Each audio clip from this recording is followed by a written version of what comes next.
Look closely. What do we all have in common? No matter what corner of the world you live in, you need food, water, shelter, and money. Half of every transaction involves money in exchange for goods or services, stocks, a loaf of bread, illegal drugs. You gotta pay for it. We spend much of our lives chasing money to make a living and accomplish our dreams. But it's also an instrument of destruction. Some might say evil, driving criminals to lie, steal, and even murder.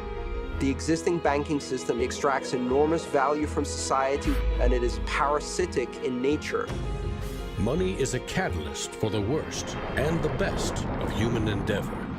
Before civilization, we created currency, fuel for wars, the path to power, champion and enemy of innovation.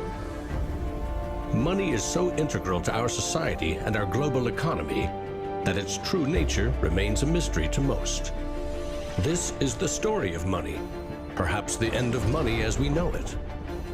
No matter how fat your bank account or how thin your wallet, to us it's all cold hard cash. There are some who want to kill it. Get rid of it. Burn your dollars, your euros, your yen, and transform every penny you have into ones and zeros, digital currency. Entrust it to the web and computers spread across the planet. Magic internet money.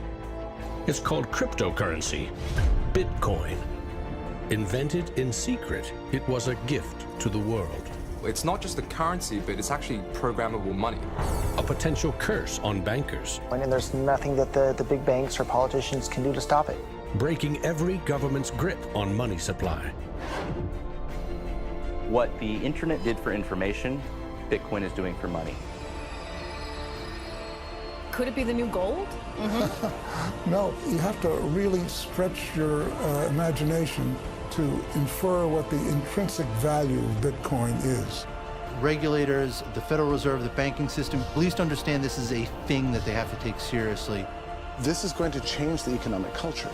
Bitcoin could be a microeconomic miracle worker, and it could be a macroeconomic wrecking ball. Is Bitcoin the currency of the future? A godsend for criminals? Or a recipe for financial disaster? If you trust your money just as it is, we have a little story to share.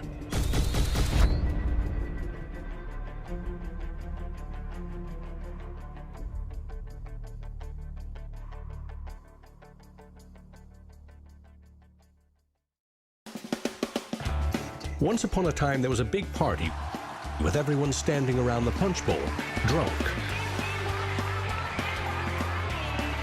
Politicians credited the strong economy to their wise decisions. Businesses jumped into new profitable markets, ignoring risk. In fact, the experts said there was no risk. Then, troubling market data from minor countries spooked the markets. Rumors spread. More bad news rattled housing prices at the heart of the financial world. A major bank went insolvent. Investors and businesses made a run on the other banks, demanding their cash deposits. The largest financial institutions in the center of the modern world were frozen. Assets were seized. Banks foreclosed. A credit crunch threatened the entire world economy. And then, finally, the government stepped in. The largest bank bailout ever. Swift action by the head of state had saved the day. Remember that? No, you don't. It happened 2,000 years ago. Rome, 33 AD. Ground zero for the first recorded liquidity crisis and government bailout in history. The largest empire the world had ever seen was brought to its knees by a banking disaster. Emperor Tiberius used money from the national treasury to bail out the country's troubled banks and companies. History may not repeat itself, but it certainly rhymes. Badly. People in power and their money have always been at the very center of it.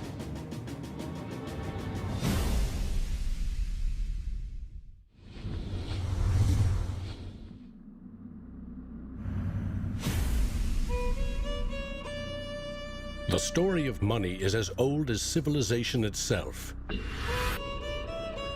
When we lived in small tribes, keeping track of debt was easy. You owed somebody a load of firewood. A neighbor owed you a piece of meat. Credits and debits were kept in your head, a mental ledger. Currency is a language that allows us to express transactional value between people. It's technology that's older than the wheel. It's as old as fire. When humans wanted to trade outside their tribe or village, they needed something everyone could agree had value, something scalable. Enter commodity monies. There were many kinds, but each had to embody the same 5 characteristics. A commodity money is relatively scarce, easily recognizable, can be cut into smaller pieces. You can substitute one piece for another of equal value, and you can carry it around without too much trouble. In ancient Rome, it was salt. The Aztecs used cacao beans. It was whale teeth on Fiji, yak dung in Tibet, shells in Africa and China. Grains, metal, ivory, rare stones, leather, fish. If it had the 5 characteristics of commodity money, someone probably used it as currency. And then you ask, what value do these currencies have? If you go into a primary school, you'll see children exchanging rubber bands and Tamagotchi and Pokemon cards and baseball cards and sweets and candy and any other form of currency. People invent currency when they have no other currency. And now they're going to invent digital currencies. But commodities that aren't durable are a lousy store of value. A bad cacao crop or a huge new salt discovery can throw your currency and economy into turmoil. A more stable system was needed. About 2,500 years ago, the first metal coins were minted in China and in what is now Turkey.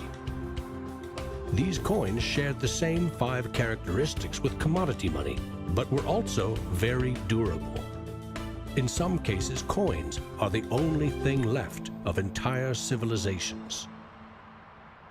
Money does not originate with governments. Money arises naturally as markets begin to develop and as people with a division of labor realize that if I have eggs and you have a cow, we may need some medium of exchange in order for you to buy my eggs or for me to buy your cow.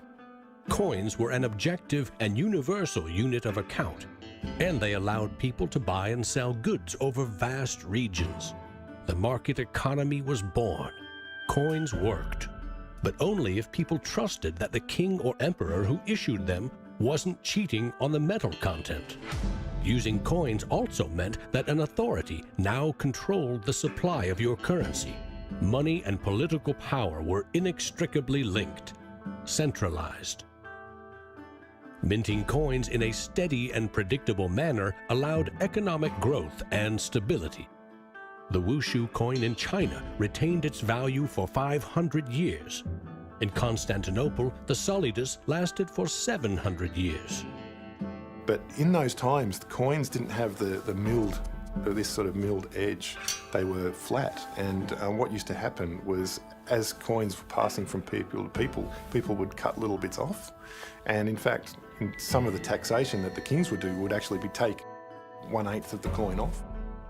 Taxes built castles and financed military campaigns, expensive hobbies.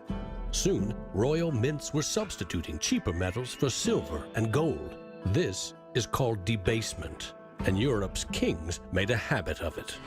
The currency of France was debased every 20 months for 200 years. If no one can trust the gold or silver content of your coins, how can you trade with other countries? International merchants found a solution. They recognized that one person's debt has value. It can be traded or transferred. When those IOUs came from reputable sources, they could be used as a form of money, paper money. This money was not based on hard commodities or metal, but instead on someone's promise to pay. Merchant families like the Medici in 15th century Florence acted as clearinghouses for these IOUs. It worked like this. an English trader ordered a shipment of Italian cloth from the Medici for 100 gold coins. His promise to pay the Medici was put on paper. Meanwhile, the Medici owed 100 gold coins to another trading partner for delivery of wine from France. The parties didn't go to the expense of transporting and exchanging gold coins. Instead, the paper was transferred. Everyone agreed that the paper had value, 100 gold coins, but only because everyone trusted the Medici as solvent middlemen. They had created a paper money machine. Within a few generations, they rose from low crime to high finance. Their great wealth helped fuel the Italian Renaissance and elevated the family to levels of enormous political power. The power to marry into royal families and get elected as popes. The ties binding money to power, politics, and influence now ran through church and state. Merchants had proven that creating paper currency could be wildly profitable. Goldsmiths wanted in on the action. Imagine it like this: if the goldsmith had seen over a period of time that some of the coins he was storing for people were gathering dust, the people who owned them don't need them right now. So what if I go and lend them out into the community and I charge them interest on this loan? So he starts out lending some of these gold coins, and then later he realizes actually people don't even want the gold coins, they just want the piece of paper that says the gold coins are in the bank and with the goldsmith. So I can now make a loan with these pieces of paper, and whatever I write on a piece of paper, as long as people trust me, they'll trust the paper. And effectively the goldsmiths and the early day bankers, they had literally acquired the power to print money. More and more private paper money from merchants and banks circulated and began to rival the crown's coins. The power inherent in controlling and issuing money began slipping away from the rulers.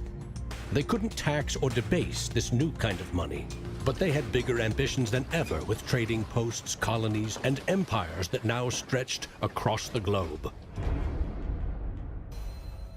For centuries, European countries would take turns building massive fleets and waging war on each other to rule the world.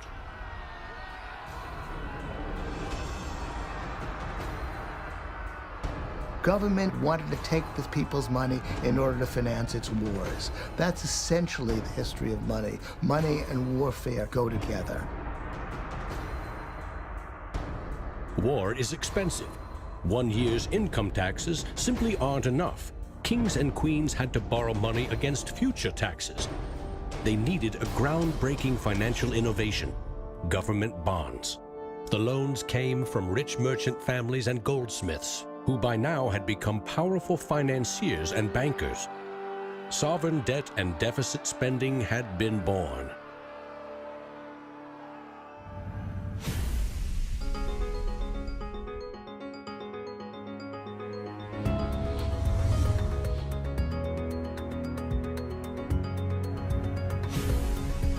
In 1694, the Bank of England was established to fund a war against France. England's central bank was privately owned and granted the monopoly to issue banknotes, paper that could be redeemed for an equal amount of gold from the government coffers. The central bank soon also managed the entire debt of the crown. Money has been a tool of sovereignty for centuries. Being able to issue currency gave you the power, but it also gave the value to that monetary supply by backing it with a force of state, with essentially the debt of state. When the U.S. won independence from Britain, the first article of the new Constitution gave Congress the exclusive right to coin money. This currency's value was tied to gold in government vaults. From 1781 until the Panic of 1907, the financial system of the U.S. was an economic petri dish. Brief central banks, state banks, private currency, government currency, depressions, strong growth, recessions, regular boom and bust cycles. The long term, as far as capital is concerned, people want predictability. People want stability. From the back of that, they can plan. Now, it's very hard to plan in the long term with such a level of volatility. In 1913, bankers and politicians decided that it was in the country's best interest, and theirs, to have a permanent central bank. They created the Federal Reserve. Among its jobs, expand or contract the supply of a single national currency, the Federal Reserve note. The dollar was tied to gold, and strategic control of it would avoid booms that lead to busts. At least that was the plan. Then came 1929.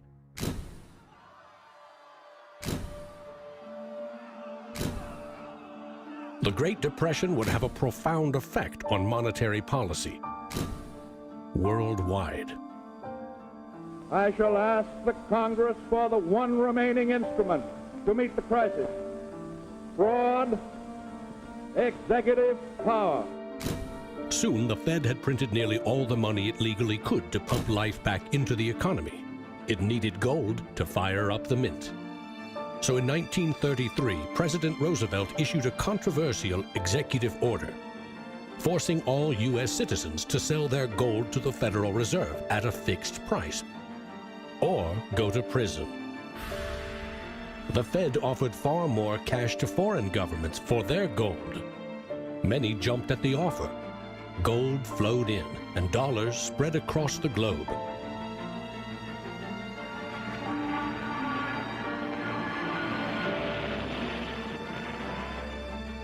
World War II devastated nearly every major economy, except the United States.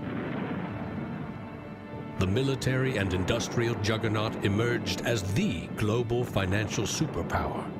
The dollar had become the world's most stable and trusted currency. Other countries pegged their currency to the dollar, which could still be redeemed for gold. In fact, the U.S. owned more than half of the world's gold reserves. In the next few decades, more dollars flowed to foreign countries. Governments began debasing their coins with cheaper metals and printing more of their own currency than they had in gold. The bond between precious metals and paper currency was cracking. This is a 1966 50-cent piece. It was the last coin in regular circulation in Australia to contain silver, and it contains 80% silver. So in 1966, this was 50 cents. Nowadays, it's $8 roughly in silver alone. By 1966, foreign nations had had enough of the U.S. collecting gold and printing cash. And they had more value in dollars than the U.S. had bullion in its vaults. They demanded gold in return for their paper dollars. Arguments about the value of the dollar versus their currency ensued. In 1971, President Nixon settled the matter. He severed United States currency from the gold standard. I have directed Secretary Connally to suspend temporarily the convertibility of the dollar into gold or other reserve assets, except in amounts and conditions determined to be in the interest of monetary stability and in the best interest of the United States. Never again could anyone legally demand U.S. government gold in exchange for paper dollars. For better or worse, the dollar was now backed solely by the full faith and credit of the United States government. The wealthiest nation the world had ever known would bet its future on a single word: trust. People have this mythology of money that is based on very little fact. And one of the nice things about Bitcoin is that it forces people to start to ask questions about the fundamentals of money. Bitcoin is an attempt to adopt the advanced computerized system that we have, the internet, to resurrecting what money used to be all about.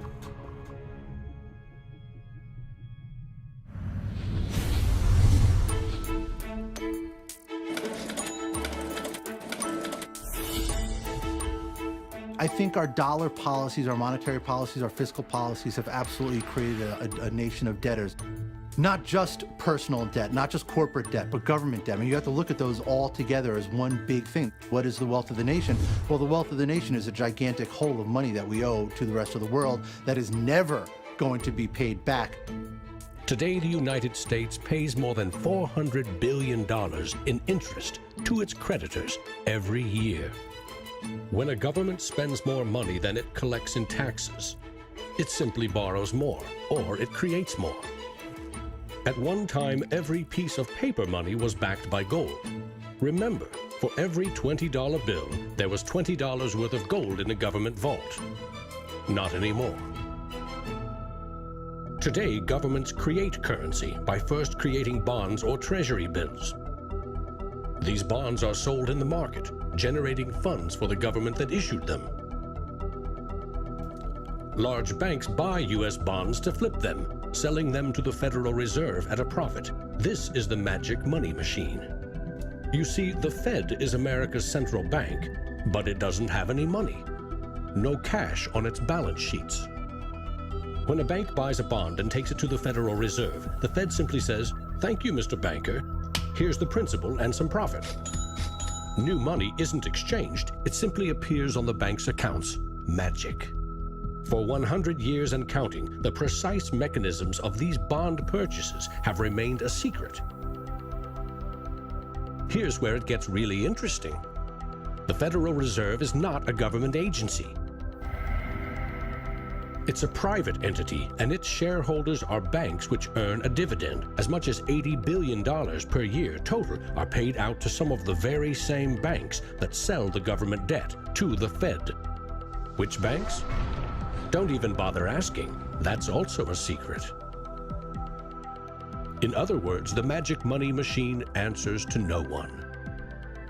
The Fed also sets the bar for how much interest you pay for a car, home, or business loan. The Federal Reserve has been given the impossible task of trying to run the credit and monetary system as though we are the Soviet Union. It's the central planner for the key aspect of capitalism, which is how money and credit is allocated. The Federal Reserve, on balance, does not help the economy. On balance, it hurts the economy. And it's bound to make mistakes, even with the best of intentions. The Fed is also supposed to boost employment with low interest rates, encouraging people and businesses to buy more goods and services. Governments getting involved in money is a good thing, and it's also a bad thing. It's a good thing because money is the arteries of the economy, the blood supply of the economy. Markets are subject to bouts of euphoria and despair, and it makes sense for governments to back currency and manipulate it. Moving the money supply up and down is the most powerful way to sedate that boom and bust cycle. Manipulating the supply of money has short-term and long-term consequences.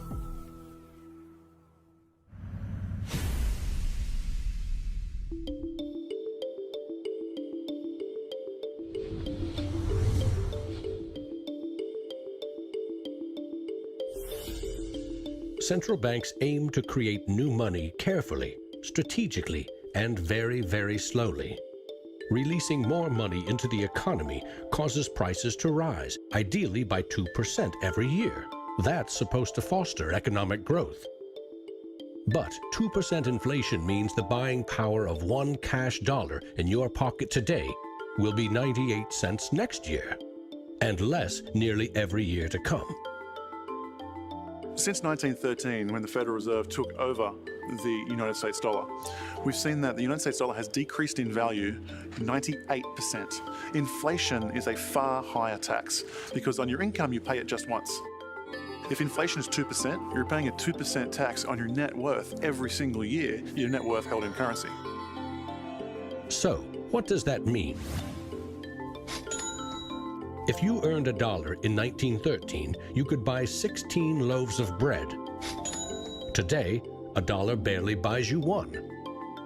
That's not a quaint notion of how cheap things used to be. It's proof that the value of your cash is slowly withering away.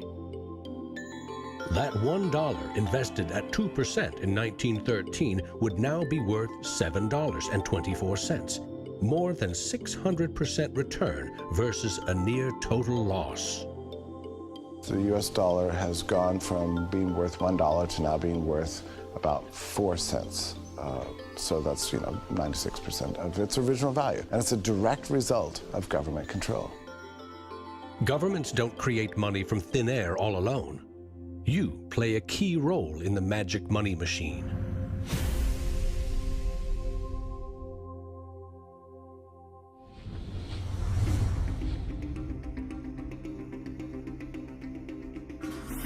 It's not really the central banks that are the problem. I mean, they're part of the problem, but the real problem is that we've given the power to create money to the same banks that caused the financial crisis. We put our paychecks and savings into a bank account and draw from it as we need it. The banks are custodians of our money. Right? Wrong. It is now the property of the bank on their balance sheets. They can do just about anything they want with it. For example, create new money. Here's how. Your bank account shows $100, but the bank only holds $3 and loans $97 to Bob to buy something. In the bank's computers, you still have $100 in your account, but Bob now has $97 of new virtual money in his account. Just digits on a computer screen. There's no cash, no gold, or anything else backing up the new numbers in Bob's account. Just his promise to pay it back. This is new money created as debt. When those $97 are spent, say in a shop, the shop owner deposits into another bank, and it is lent out again and again and again. And each of these people have numbers in their accounts showing that they own this money. So your original $100 has multiplied. Now there are over $3,300 in the system. This process of loaning out far more money than a bank actually has as cash on hand is called fractional reserve banking. In the UK, 97% of the money that exists is just numbers in the computer system, and those numbers are created by the banks. Banks earn untold billions in interest every year by creating and lending virtual money. What's more, banks don't even need your deposit to create new money. If they consider someone credit-worthy for a loan, they can put new magic money into his or her account and start charging interest. So reporters talk about Bitcoin as though it's the first digital currency. But actually, we use digital currency every time you make a transaction through internet banking or through your bank card. Actually, it's not even just digital currency, it's digital currency that is created by the banks, essentially out of nothing. In other words, all new money is debt. This is the part of money creation that isn't taught in economics class. Money in paychecks, bank accounts, 401ks, that loan to Bob, credit card debt, your home loan, all began life as virtual money created by the banks. The entire system is based on trust. Trust in the bank's solvency. Trust in the debtor's ability to repay their debt. If all bank customers demanded just 3% of their deposits right now in cash, this run on the banks would reveal the truth. Almost none of that paper currency you think is in your bank account exists. It never did. Remember the drunken party? Our financial crisis had everything to do with virtual dollars. Too many people with very little income borrowed a lot of money they could never repay. But the banks didn't care. They didn't have to. They quickly made and sold shaky loans to someone else for a profit. And I got them all approved. Hey! Apply now. Selling bad loans was a good business until the whole thing blew up in the global financial crisis.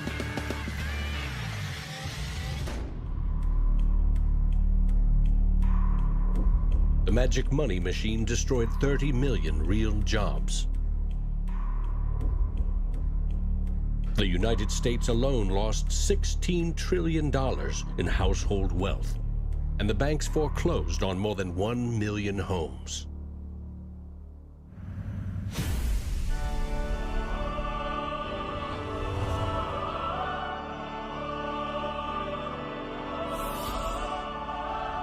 Selling subprime loans and betting they will fail may not be sacred, but it is lucrative. As much as 1/4 of our best and brightest are being lured by the siren call of the money machine. Instead of science, engineering, or medicine, they chose a career betting with other people's money.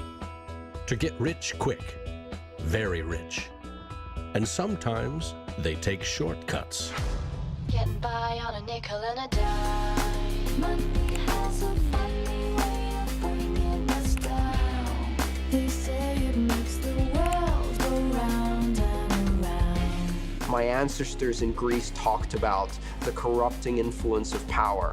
And nothing has changed in these 3,000 years. When you give control over massive amounts of money to a few individuals, they will take advantage of that control. Banks today are factoring in fines and money laundering and all the rules that they break into their cost of doing business. JP Morgan is today coming out and saying that Bitcoin is not a legitimate way of doing business. Banks today are tied into a system that is completely rigged to basically harvest money from the entire global economy and pump it into the hands of very few. Don't get consumed by the greed. The existing banking system is cozy, it's captured the regulators, it extracts enormous value from society without delivering anything in return, and it is parasitic in nature. The banks play a very pivotal role in an economy. You look at any successful economy, it has successful banks. There's a very close correlation with banking profits and the economy as a whole. In medieval Europe, a banker who couldn't repay depositors was hanged. Today, that same banker would get bailed out, paid bonuses, and enjoy some tax benefits too. To date, no senior U.S. banking executive has been charged for selling the bad loans that fueled the Great Recession.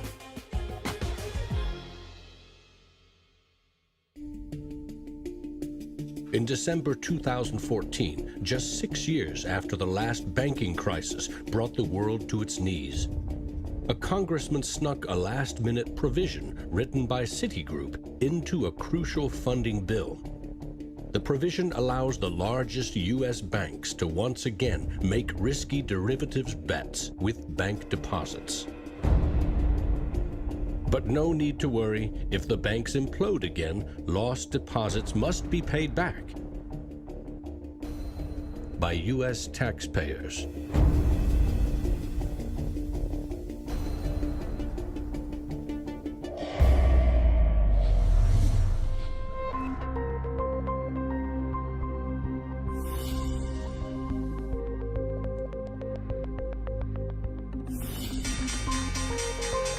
Today's financial innovators package assets in ever more complex ways, slicing, dicing, securitizing, always using someone else's money.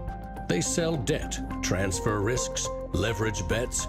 That's what they call innovation. When you're talking about financial innovation, Bitcoin certainly is a very good example of innovation. But there's also been other innovations that people a bit closer to the world of finance would cite as good examples. An example of that would be the original swaps market. From there moving on to the credit default swap. It is an excellent example of financial innovation, but also if it's used incorrectly, it can create a lot of problems, as we've just seen. History teaches that the most revolutionary and disruptive innovation nearly always comes from the fringe, not from corporate cubicles. True innovators see the world differently. They see the big picture, creating new products and entire systems that lead to new industries. Steve Jobs called them the square cogs in round holes. It's unsurprising that new innovations always come from a niche group of early adopters, because it is inherently very hard for many people to realize the benefits of new technologies. In 2011, most Bitcoin community people were either people from the technology space, the geeks and hackers, or people from the traditional financial industry. There are even some bankers and hedge fund traders using Bitcoinica at that time as well, which was really surprising to me. A radical new idea is often met with skepticism, ridicule, even hostility from those who stand to lose the most from its success. Case in point, the automobile.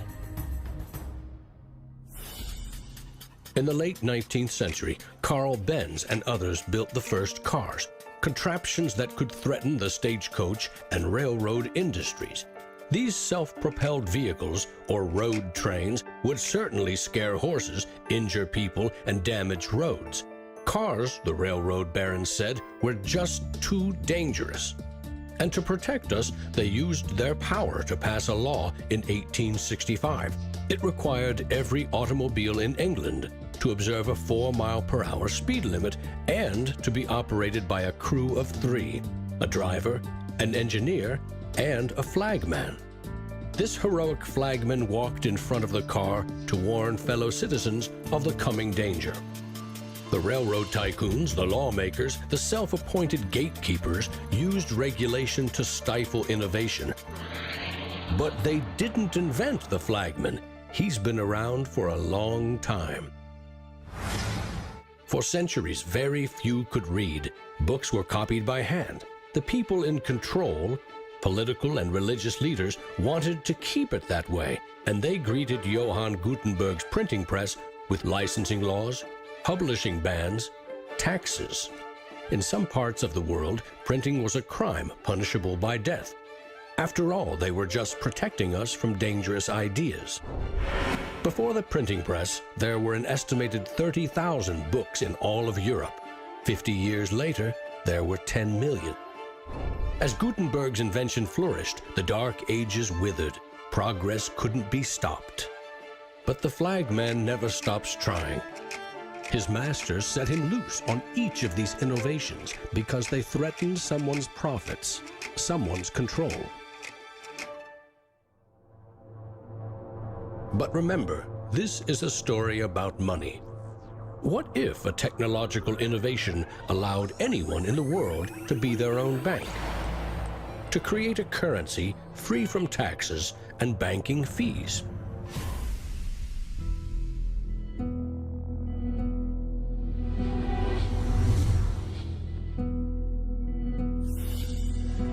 The U.S. Constitution forbids citizens from printing or minting their own currency, competing with or undercutting reliance on the U.S. dollar. In 1998, Bernard von Nothaus decided to test the resolve of the federal government. The Liberty Dollar was available in gold, silver, platinum, and copper. It was available in 3 forms, both in specie, in other words, gold and silver, in paper, as warehouse receipts, and in digital form. Obviously, the government didn't like it. They arrested me and convicted me of counterfeiting, fraud, and conspiracy, and I'm currently awaiting 22 years sentence in federal prison. Lesson learned. At a hackers convention in the Netherlands, there was a young hacker there who used the alias of Satoshi Nakamoto. And he talked to a friend of mine, and he identified the Liberty Dollar and me as inspiring him to create a new currency. Bernard von Nothaus's arrest for creating private money may also have inspired Bitcoin's inventor to keep a lower profile, publishing the invention under an alias and vanishing. Part of me is interested to know like who Satoshi is.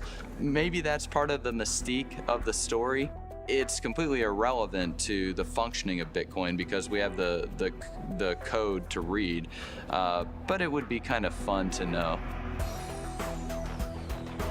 Who is Archimedes? Who is Euclid? We don't know. We don't know if Euclid was one person or multiple people. And you know what? It doesn't matter. Euclidean geometry works whether I know who Euclid was or not, whether Euclid was a moral and good person or whether he was a corrupt plutocrat and a bastard. Science and mathematics have essential truth that stands alone, irrespective of its inventors and irrespective of their motives. Well, Bitcoin is a system based on mathematical truths, and these mathematical truths stand alone. We can read the source code in Bitcoin and understand it, and it will be true whether Satoshi Nakamoto is a man, a woman, a collection of individuals, a government agency, or aliens from the future. Bitcoin is digital currency and computer software. Capital B Bitcoin is the shared code that creates a global payment network using computers connected to the internet. Bitcoins are virtual currency, digital money created, stored, and exchanged on that network. But unlike virtual dollars created by a banker, this new currency was created with math by an anonymous inventor. Bitcoin is an open-source software protocol, like much of the code supporting the internet and email. Open source means anyone, everyone, can use the protocol. No one person or company can control it. Every change to the software is public, open, and transparent. The code was first developed by Satoshi. Then there were dozens, now hundreds, of programmers constantly collaborating to improve Bitcoin's features and security. So what makes Bitcoin a breakthrough? It tackles an ancient human dilemma and solves a computer science problem. Any shared information or data can be flawed, corrupted. Anything can be faked. How do we know that what we're receiving can be trusted? In our traditional mindset, it's very important to know who is behind this currency because their reputation is significant in knowing that our funds and the true wealth is actually safe. In finance, we rely on trusted third parties like banks, credit card companies, remittance services. They keep track of money as it moves from one account to another, and they charge us handsomely for it. We trust that their digital ledgers of credits and debits balance.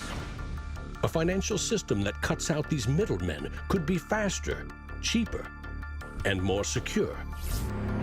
But Bitcoin is digital. Music and movies are easily pirated, copied, stolen. How can a digital currency retain value if anyone can make 1 million copies? The answer is at the core of Satoshi's invention. A Bitcoin is not a file on a computer. It's an entry in the publicly distributed database called the blockchain. Just as the Medici kept a ledger of credits and debits, today's banks record each transaction as a plus and minus in their ledgers. Now we call them databases. Bank accounts are replaced by a digital wallet that you alone control. Bitcoin's ledger is the blockchain, a record of every Bitcoin in existence and every Bitcoin transaction ever made. It always balances because no Bitcoin ever leaves it. When a Bitcoin is sent from one digital wallet to another, what they are really sending is control over that part of the database. Code that is a unique key for the new owner. As the network processes transactions, it constantly synchronizes the one ledger across the global network. Each computer or Bitcoin miner has a complete and identical copy. And because the blockchain is public, it cannot be controlled by any one person or computer.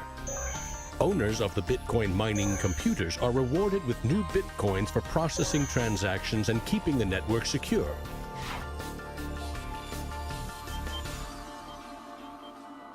In other words, the Bitcoin network replaces banks and bankers. Today, the combined computing power of this global network is greater than the 500 biggest supercomputers combined, times 10,000. And because every transaction is verified and recorded by the network, a Bitcoin cannot be forged. Digital currency cannot be debased with cheap metals or printed by the billion at will. Too much currency can unleash a monster, skyrocketing prices, trillion-dollar bills that can't buy a loaf of bread. There's a big movement in the U.S. demanding that the Fed be audited so we can find out what they're doing. Nobody really knows how many dollars are in existence, for example. Ben Bernanke created several trillions of dollars over the last several years, but nobody really knows where they landed. At any time, for any reason, the central banks can print as much money as they want. They call it fancy things like quantitative easing.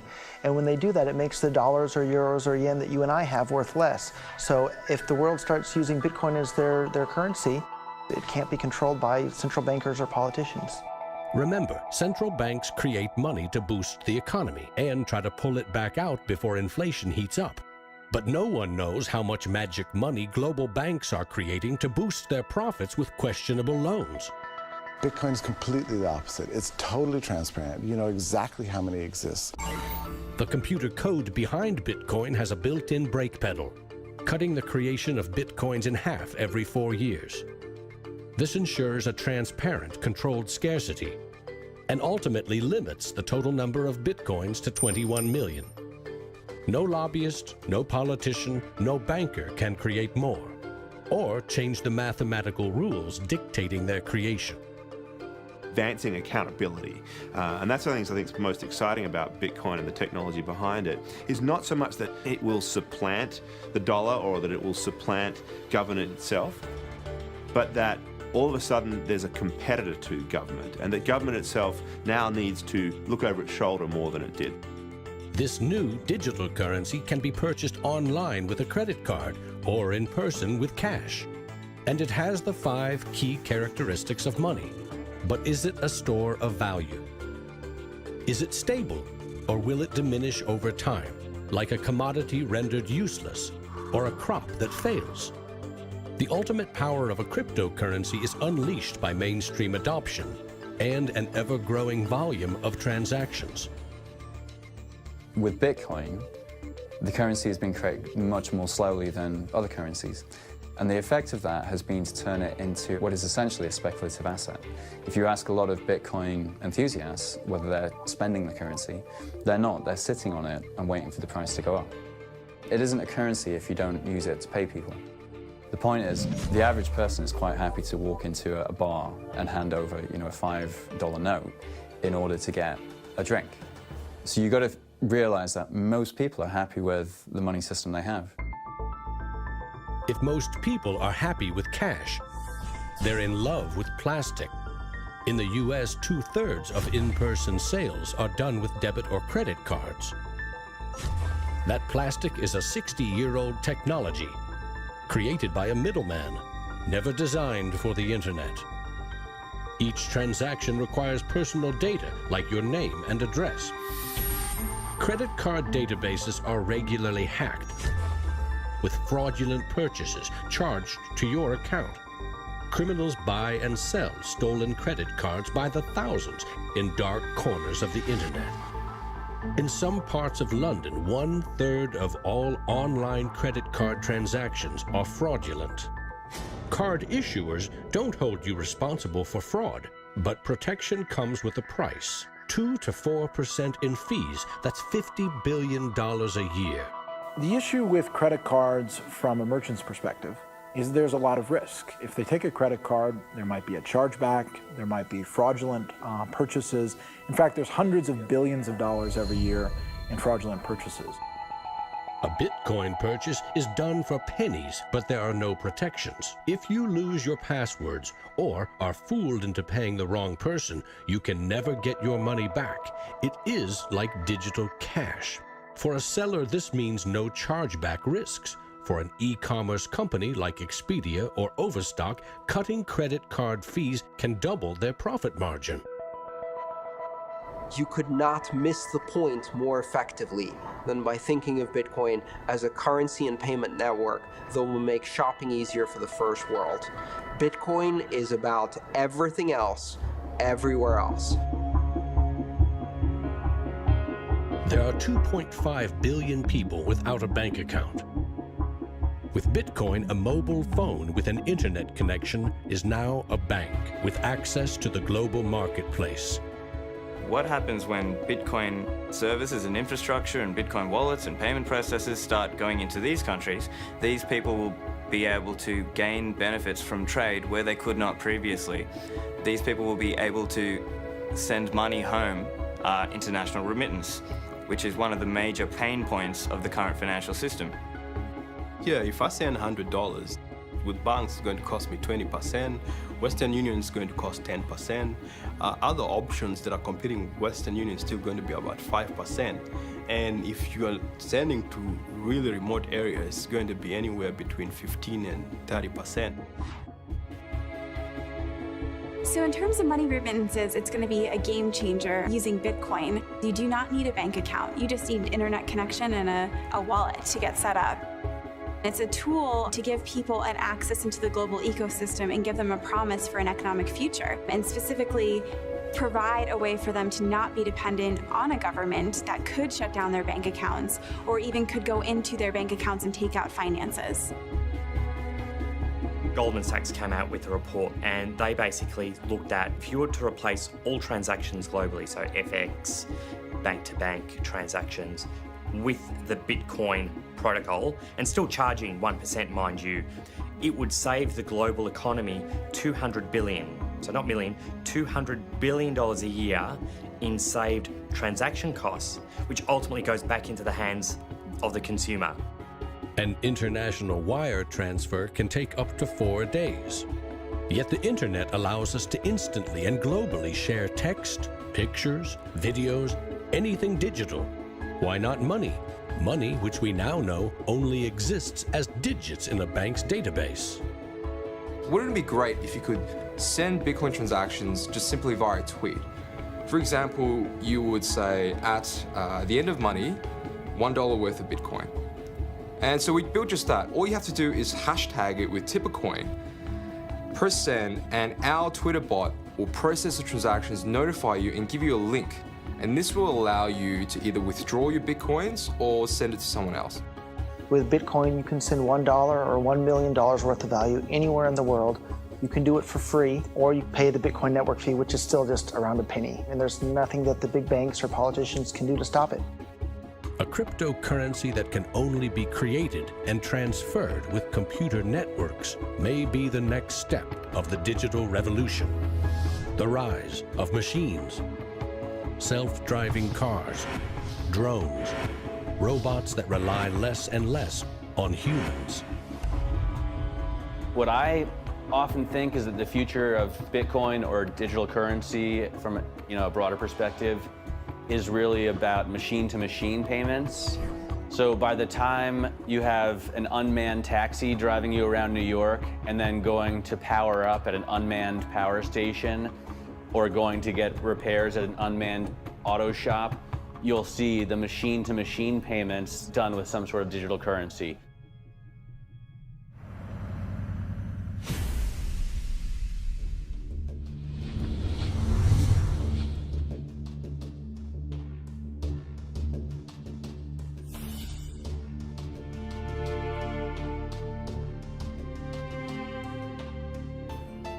We actually built this world that we live in over the last 200 or 300 years. We've made some mistakes. We've learnt to make things better.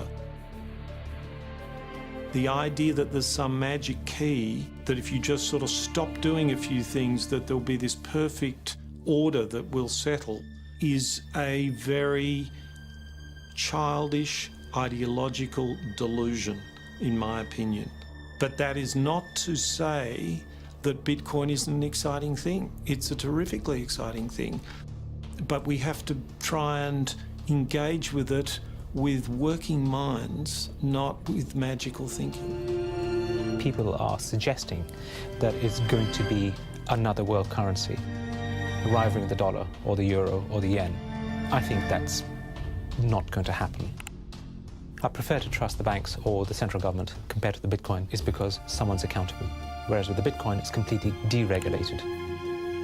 There's no central control. There's no one held accountable. It is a free float. It's purely demand and supply driven. Mr. Williams? So clearly this is not a currency. Currencies don't behave like this. But what this is a high-risk speculative commodity. So for the entrepreneurs, the bankers, the governments, and everyone else studying and watching Bitcoin, all I have to say is that there will probably be a lot of volatility and an upward trajectory, and to buckle up.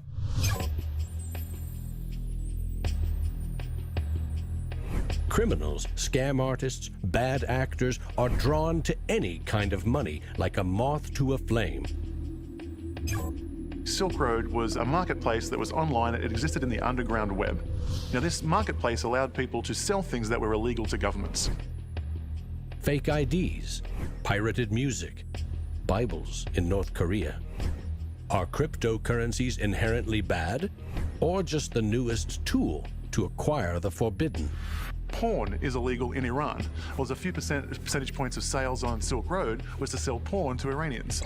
Now, a much broader one that gets a lot of press with regards to Silk Road is drugs. I've been doing research over the past couple of years into the online drug marketplaces in the darknet using Tor and Bitcoin as technologies to enable illicit drug transactions. We did a global survey of drug users, and we had over 20,000 people respond to that. And the majority of those people were buying traditionally illicit drugs, ecstasy, cannabis. The FBI brought down Silk Road. It certainly hasn't stopped the trading of illicit drugs online. A lot of people want to criticize Bitcoin for being used for illegal things or illicit things, but if you look at it, the most popular currency in the entire world for doing bad things is the US dollar. If you think of Bitcoin as a platform instead of a currency, then you really begin to see the potential it has. The ledger, which cannot be forged, it cannot be changed, and is universally accepted, is genius. There will be Bitcoin technology forever, and it'll have applications for years to come. Creating a secure global payment system may just be the beginning. Patents, contracts, land titles, proof of ownership can be baked into Bitcoin, securely held in the public ledger. I read up more about Bitcoin, I played with the source code, I built some things that I realized this is actually a very, very powerful protocol. It's not just a currency, but it's actually programmable money.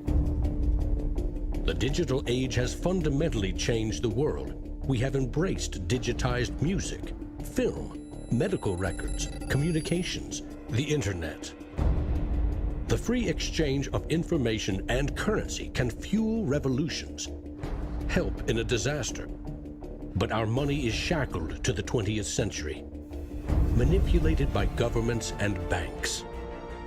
The champions of Bitcoin ask us to imagine payments without a middleman, investments without a broker, loans without a bank, insurance without an underwriter, charity without a trustee, escrow without an agent, betting without a bookie, record keeping without an accountant, global, secure, nearly instant, and free.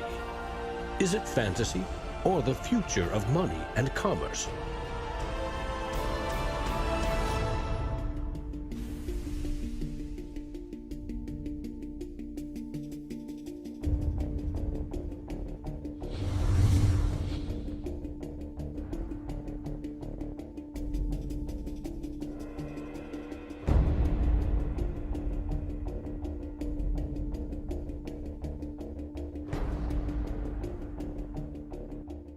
I love Bitcoins. I'm really into Bitcoin. Well, Satoshi Nakamoto, that's the name I love to say. And we don't know much about him, but he came to save the day. If you don't know what a Bitcoin is, right, usually the way people describe it is digital cash. It's money for the internet. Oh, Bitcoin, as you're going into the old blockchain. Oh, Bitcoin, I know you're going to rain, gonna rain. People are like, oh, I love my bank. I'm like, really? You ask a banker, you know what's 2 + 2? He's like, well, I can tell you, but there's a fee.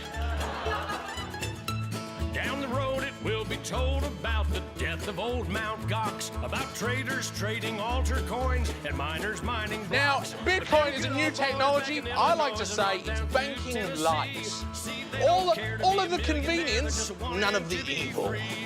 Bitcoin, as you're going into the old blockchain. Oh, Bitcoin, I know you're going to rain, till everybody knows, You know, when I go online and I buy, like, I don't know, a pair of socks, if I pay with a credit card, I'm just buying socks, right? If I buy those socks with Bitcoin, it's a revolution. I am sticking it to the man.